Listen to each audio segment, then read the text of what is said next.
Hello दोस्तों, नमस्कार। MCC classes में साथियों आपका बहुत बहुत स्वागत है। और आज हम देखने वाले हैं दोस्तों, जैसा कि डिस्क्रिप्शन में लिंक दे रखा है आपको परीक्षा ऐप का। यहाँ पे आप कोड यूज़ कर सकते हैं दोस्तों, MCC50। अब ये कोड क्यों यूज़ करना है, किस लिए करना है दोस्तों, तो आप किसी भी की तैयारी कर रहे हैं, चाहे आप MP कांस्टेबल की कर रहे हैं, NTPC रेलवे या किसी भी चीज़ की आप तैयारी कर रहे हैं, MP PSC की तैयारी कर रहे हैं, इसकी अगर टेस्ट सीरीज ज्वाइन करना चाहते हैं दोस्तों आप, है ना, तो प्रत्येक दिन आप टेस्ट सीरीज लगाना चाहते हैं या एक दिन छोड़ के, जैसे भी आप लगाना चाहें दोस्तों, तो डिस्क्रिप्शन में लिंक दे रखा है। यहाँ से परीक्षा ऐप डाउनलोड कीजिए और कोड यूज़ कीजिए MCC50, जिससे आपको यहाँ पे 50% का डिस्काउंट मिल जाएगा। साथ में अपनी तैयारी सुनिश्चित कीजिए, क्योंकि आपको तैयारी से ये जानकारी मिल जाएगी कि हमारे कितने नंबर आ रहे हैं, कितने नहीं आ रहे हैं, और कहाँ हमारी कमी है दोस्तों। ठीक है, चलिए, तो ये आप कर सकते हैं और किसी भी चीज़ की आप टेस्ट से यहाँ पे ज्वाइन कर सकते हैं। हेलो दोस्तों, नमस्कार। MCC क्लासेस में साथियों आपका बहुत बहुत स्वागत है। आज हम देखने वाले हैं दोस्तों, 9 तारीख का आपका पेपर है, जो इवनिंग वाला पेपर है। ठीक है, आपके 2 पेपर नहीं आए थे, 2 दिन, है ना, ये तीसरा दिन है, मंडे को आपका आ रहा है दोस्तों। तो इसको लगातार देखते रहिए आप लोग, और इसकी PDF आपको टेलीग्राम चैनल पे मिल जाएगी, जहाँ से आप इसको पूरा पेपर को भी लगा सकते हैं। दोस्तों, बात करता हूँ मैं, भारत का पहला विदेश सचिव कौन थे, सॉरी, भारत के विदेश सचिव कौन है दोस्तों। तो ये उस समय तो S जयशंकर थे, जो वर्तमान में हमारे विदेश मंत्री बन चुके हैं, है ना। अभी वर्तमान में हमारे विदेश सचिव है दोस्तों हर्षवर्धन श्रृंखला जी, है ना, जो कि आप लोगों ने सभी ने अच्छा कमेंट में आंसर दिया है ना, सभी लोगों का सही है दोस्तों। तो हर्षवर्धन श्रृंखला जी वर्तमान में हमारे विदेश सचिव है, ये आपको याद है।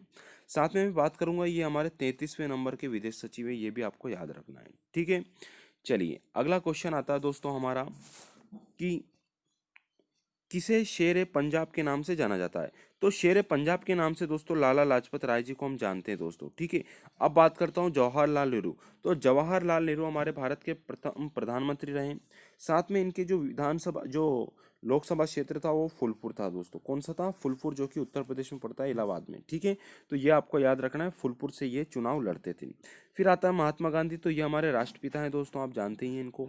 ठीक है, लाला हरदयाल जी की हम बात करें तो दोस्तों, इन्होंने गदर पार्टी की स्थापना की थी। किस पार्टी की स्थापना की थी दोस्तों? तो गदर पार्टी की इन्होंने स्थापना की थी, ये आपको याद रखना है। विदेश में रह के इन्होंने देश सेवा की थी। और लाला लाजपत राय आपको बता ही दिया दोस्तों, शेर ए पंजाब के नाम से हम जानते हैं। और दोस्तों, ये तीन जो प्रमुख थे, लाल बाल पाल में से एक थे दोस्तों, ये भी आपको यहाँ पे याद रखना है। इन्हीं को पंजाब केसरी के नाम से भी जानते हैं और शेर ए पंजाब के नाम से भी हम जानते हैं। अगला क्वेश्चन है दोस्तों, गंगा संरक्षण के लिए केंद्रीय मंत्री किसे चुना गया? अभी वर्तमान में कौन है दोस्तों गंगा संरक्षण के लिए केंद्रीय मंत्री, ये आपको कमेंट करना है साथियों। ठीक है, चलिए, अगला क्वेश्चन आता है हमारा, अभी वर्तमान में कौन है? ये पहले उमा भारती थी। ठीक है, अब कौन है, ये आपको कमेंट पे आंसर करना है। मिशन 41,000 ऊर्जा बचाने के लिए देश द्वारा आरंभ किया, किसके द्वारा? तो रेल मंत्रालय के द्वारा ये चालू किया गया। तो रेल मंत्री कौन है दोस्तों? हमारे पीयूष गोयल जी हैं, जो कि हमारे रेल मंत्री हैं। स्वास्थ्य मंत्रालय की बात करूँ दोस्तों, डॉक्टर आपके, क्या उनका नाम दोस्तों, ये आपके हैं हर्षवर्धन, डॉक्टर हर्षवर्धन। ठीक है, ये आपको याद रखना है। और रेल मंत्री आपको बता ही चुके हैं। पेट्रोलियम एवं प्राकृतिक मंत्री आपके धर्मेंद्र प्रधान है दोस्तों। नवीन और नवीकरणीय ऊर्जा मंत्री RK सिंह है दोस्तों। ठीक है, ये क्वेश्चन आपको याद रखना है, इनके मंत्रालय भी याद रखना है। जो क्वेश्चन पहले पूछे जा चुके हैं और जो पूछने की थोड़ी संभावना रहती है, उन्हीं के जरिए मैं आपको 4 ऑप्शन यहाँ पे बांटता हूँ। इनको आप लिख लीजिए अगर आपको नहीं आता है दोस्तों। फिर अगला क्वेश्चन है, मध्य प्रदेश की राज्य क्रीड़ा कौन सी है दोस्तों? तो ये हमारी मलखम है। कौन सी दोस्तों? मलखम। अब यहाँ पे बात करूँ, खिलाड़ी यहाँ पे एक या एक से ज़्यादा भी हो सकते हैं, कितने भी हो सकते हैं मलखम में। ठीक है, खो खो की बात करूँ तो आपको याद होना चाहिए, खिलाड़ी होते हैं इसमें 9। तो 9 खो खो अपने को याद रखना है दोस्तों, कितने? 9 खो खो। वॉलीबॉल की हम बात करें तो दोस्तों, इसमें 6 खिलाड़ी होते हैं। ठीक है, मलखम में आपको बता ही चुके हैं।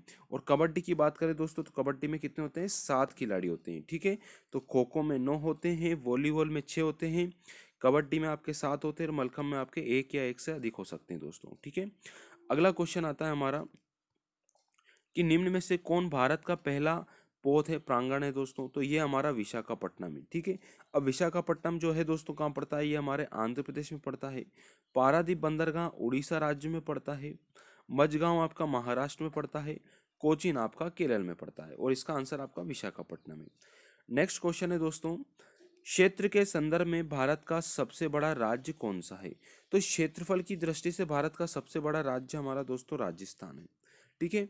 तो ये आपको याद रखना है, किसमें दोस्तों, क्षेत्रफल में। जनसंख्या की बात करें दोस्तों, तो जनसंख्या में हमारा कौन सा बड़ा है इनों में, उत्तर प्रदेश बड़ा हो जाएगा, ठीक है। क्षेत्रफल की दृष्टि से मध्य प्रदेश दूसरा राज्य है दोस्तों, ठीक है। अब बात करते हैं दोस्तों अगले प्रश्न की। अगला प्रश्न आता है कि भारत में कौन सा राज्य सर्वाधिक कपास का उत्पादन करता है। तो सबसे ज्यादा कपास दोस्तों हमारे किस राज्य में होती है, गुजरात राज्य में। और यहाँ की विधानसभा सीटों की संख्या 182 है, और 182 मीटर ऊंची हमारी स्टेच्यू ऑफ यूनिटी है।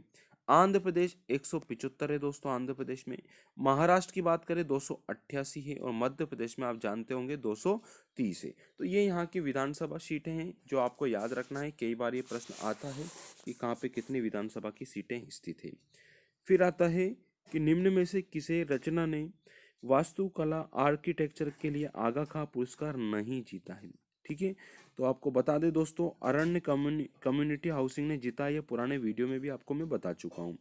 फिर आता है विधानसभा भवन। तो विधानसभा भवन भी जीत चुका है, स्लम नेटवर्किंग भी जीत चुका है, वल्लभ भवन ने अभी तक ये पुरस्कार नहीं जीता है, ठीक है दोस्तों। तो ये आपको याद रखना है।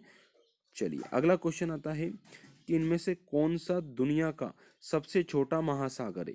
तो दुनिया का जो सबसे छोटा महासागर है दोस्तों इनमें, वो है हमारा आर्कटिक महासागर। और इनमें सबसे बड़ा जो है वो है प्रशांत महासागर, ठीक है साथियों। तो ये आपको याद रखना है। अगला प्रश्न आता है कि मुगल बादशाह शाहजहां के बड़े बेटे थे, है ना, जिस मानवतावादी रूप में जानते थे, किसके बेटे थे, इनके सबसे बड़े बेटे कौन थे दोस्तों। तो इनके सबसे बड़े बेटे थे दोस्तों दारा शिकोह, ठीक है। दारा शिकोह, औरंगजेब और शाह सुजा, ये तीनों भाई भाई थे, ठीक है। और अकबर को आप जानते होंगे, ठीक है। इनके ये दादा थे, ठीक, या दादा परदादा थे, ये आपको याद रखना है ना। अकबर के पुत्र सलीम हुए, ठीक है, फिर आगे बढ़ते गए ये। तो ये मुगल वंश चल रहा है आपका, ठीक। अब इनमें मैं बात कर दूं दोस्तों, तो औरंगजेब सबसे, ये औरंगजेब भी भाई था इनका, ठीक है। और औरंगजेब फिर बाद में राजा बना था 6ठे नंबर का मुगल वंश में, ठीक है, ये आपको याद रखना है। और दारा शिकोह की बात करें दोस्तों, तो दारा शिकोह बादशाह शाहजहां का सबसे बड़ा पुत्र था, और इनकी माता का नाम मुमताज था, है ना। और दारा शिकोह महान मानवतावादी थे, और इनकी कई पुस्तकें भी लिखी इन्होंने दोस्तों, है ना। जैसे कि अक्सीर आजम, अक्सीर आजम नाम की एक पुस्तक बड़ी फेमस है इनकी, है ना, दारा शिकोह की। तो ये भी आपको याद रखना है। नेक्स्ट क्वेश्चन है कि डेविस कप इनमें से इन्हें सम्मानित किया जाता है। तो डेविस कप से किन्हें सम्मानित किया जाता है, तो दोस्तों देशों को सम्मानित किया जाता है, ठीक है। और वर्तमान में जो चैंपियन है 2019 का, वो स्पेन है दोस्तों, ठीक है, ये आपको याद रखना है। और इसकी शुरुआत जो हुई थी लगभग 1900 में हुई थी, कब हुई थी, सन 1900 के आसपास हुई थी। फिर अगला प्रश्न आता है मेरे दोस्तों, तो ये दिसपुर किसकी राजधानी है। तो असम की राजधानी क्या है दोस्तों, दिसपुर है। त्रिपुरा की राजधानी अगरतला है। अरुणाचल प्रदेश की ईटानगर है। मणिपुर की दोस्तों आपकी इम्फाल है, ठीक है। ये क्वेश्चन आपको यहाँ पे याद रखना है। फिर आता है मध्य प्रदेश सरकार द्वारा पंडित उद्धव दास मेहता विद्या शास्त्री आयुर्वेद सेवा सम्मान 2017 निम्न स्थान पर प्रदान किया गया, ठीक है। तो किसको किया गया दोस्तों, ये आपको किया गया था पंडित खुशीलाल शर्मा आयुर्वेदिक कॉलेज भोपाल में, ठीक है। अगला क्वेश्चन ये लास्ट बार तभी मिला था, अभी कुछ हुआ नहीं इसका भी। नेक्स्ट चलिए आगे आता है दोस्तों, यदि आप वार्षिक वर्षा के अनुसार सबसे गीले स्थान मासीराम में यात्रा करें तो वो किस राज्य में होगा। तो ये आपको पता होना चाहिए दोस्तों, ये हमारे मेघालय राज्य में पड़ता है। और दोस्तों खास बात ये है कि जो 4 राज्य लिख रखे मैंने, त्रिपुरा, मणिपुर, मेघालय, नागालैंड, इन सभी की विधानसभा सीट 60 है ना, यूनिक बात। तो ये आपको थोड़ा याद रखना है, ठीक है। नेक्स्ट क्वेश्चन आता है दोस्तों कि जून 2017 में अंतर्राष्ट्रीय आर्थिक मंच के अध्यक्ष का पद किसने संभाला। तो ये कौशिक बसु ने संभाला दोस्तों, किसने संभाला था, कौशिक बसु ने। ये आपको याद रखना है, ठीक है। जगदीश भगवती दोस्तों, ये याद रखना, ये भी अर्थशास्त्री है ना। अमर्त्य सेन भी अर्थशास्त्री, इनको नोबेल पुरस्कार भी दिया जा चुका है। रघुराम राजन, ये भी अर्थशास्त्री हैं, और ये 23वें नंबर के आपके आरबीआई के गवर्नर भी रह चुके हैं दोस्तों, ठीक है।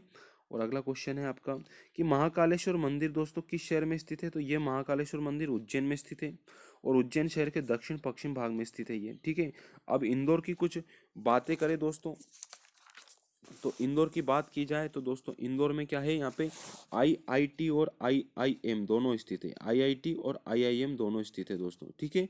ओंकारेश्वर की बात करें दोस्तों, तो ओंकारेश्वर में अशोक कुमार और किशोर कुमार की जन्मस्थली है, ठीक है, जो कि अभिनेता हैं, रह चुके हैं। खजुराहो की बात करें दोस्तों, यूनेस्को की विश्व विरासत सूची में शामिल किया गया है ना, ये पड़ता छतरपुर जिले में, है ना। और ये चंदेल वंश के बहुत सारे यहाँ पे मंदिर भी है दोस्तों, चंदेल वंश की राजधानी भी रहा है ये छतरपुर जिले का खजुराहो, है ना। और जेजाक भुक्ति भी यहाँ से संबंधित है आपके। कांचीपुरम रेशम साड़ी किस राज्य की पैदाइश है दोस्तों, तो ये हमारे तमिलनाडु की है दोस्तों। अब बात करता हूँ वेरी इंपॉर्टेंट कुछ चीज़ें मैंने लिए हैं यहाँ पे, नाट्य लिए हैं। तो जैसे तमिलनाडु का जो नाट्य है दोस्तों भरतनाट्यम है ना। कर्नाटक का यक्षगान है ना, यक्षगान दोस्तों, ये आपको याद रखना है। आंध्र प्रदेश की बात करें तो कुचिपुड़ी है दोस्तों यहाँ का। केरल की आप जानते होंगे यहाँ पे क्या हो जाएगा दोस्तों, कथकली हो जाएगा। तो ये यहाँ पे नाट्य आपको याद रखना है। अगला क्वेश्चन आता है दोस्तों, प्लीज़ ये हमारे वीडियो को लाइक और शेयर जरूर कर दीजिए अगर आपको अच्छा लग रहा है। कि मध्य प्रदेश के प्रथम मुख्यमंत्री कौन थे, तो दोस्तों ये पंडित रविशंकर शुक्ल थे। और वर्तमान में कौन है दोस्तों, हमारे शिवराज सिंह चौहान, जो कि चौथी बार मध्य प्रदेश के मुख्यमंत्री बने और सबसे ज़्यादा समय तक मुख्यमंत्री पद पर रहने वाले भी शिवराज सिंह चौहान ही है दोस्तों। ठीक है, अगला प्रश्न आता है हमारा कि भारत में नई राजनीतिक दलों को देश द्वारा स्वीकृति दी गई, किसके द्वारा दी जाती है, तो ये चुनाव आयोग के द्वारा दी जाती है दोस्तों। ये क्वेश्चन आपको यहाँ पे याद रखना है। तो दोस्तों प्लीज़ मेरे वीडियो को शेयर कीजिए, सब्सक्राइब कीजिए और सपोर्ट कीजिए। और अभी तक आपने सब शेयर नहीं किया है तो प्लीज़ शेयर भी कीजिए। ठीक है, धन्यवाद साथियों।